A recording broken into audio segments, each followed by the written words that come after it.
গতকাল নিষিদ্ধ ছাত্রলীগের অনুষ্ঠানে ক্লাবে বাকবিতণ্ডা ও ভাঙচুর করার অভিযোগ ওঠে স্থানীয় বিএনপি নেতাকর্মীদের বিরুদ্ধে। স্থানীয় সূত্রে জানা যায় 5ই আগস্টের পর থেকে বন্ধ ছিল আওয়ামী লীগের কেন্দ্রীয় বিভিন্ন ক্লাবগুলো। তার পরবর্তী নির্বাচনের পরবর্তী সময়ে আবারও খোলা হয়েছিল সেই কেন্দ্রগুলো।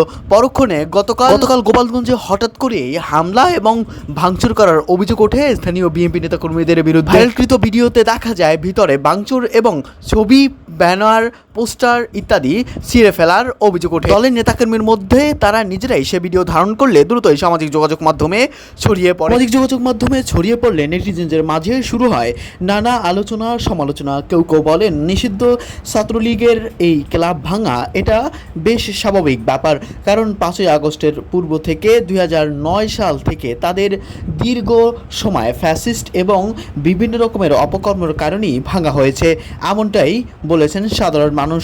এছাড়াও অনেকেই এ বিষয়ে ধারণা করে বলেন 5ই আগস্টের পর থেকে তারা এই সকল কর্মকাণ্ডে লিপ্ত, এটা আসলে খারাপ দেখালেও কিন্তু তাদের এই কর্মকাণ্ড কখনোই কোনোভাবেই আমরা খারাপভাবে দেখছি না, কারণ তারা দীর্ঘ 17 বছর যাবৎ বাঙালিদের ওপর অর্থাৎ আমাদের ওপর বেশ রকমের ফ্যাসিস্ট এবং বিভিন্ন রকমের আমাদের টর্চারের উপরে রেখেছে শেখ হাসিনা।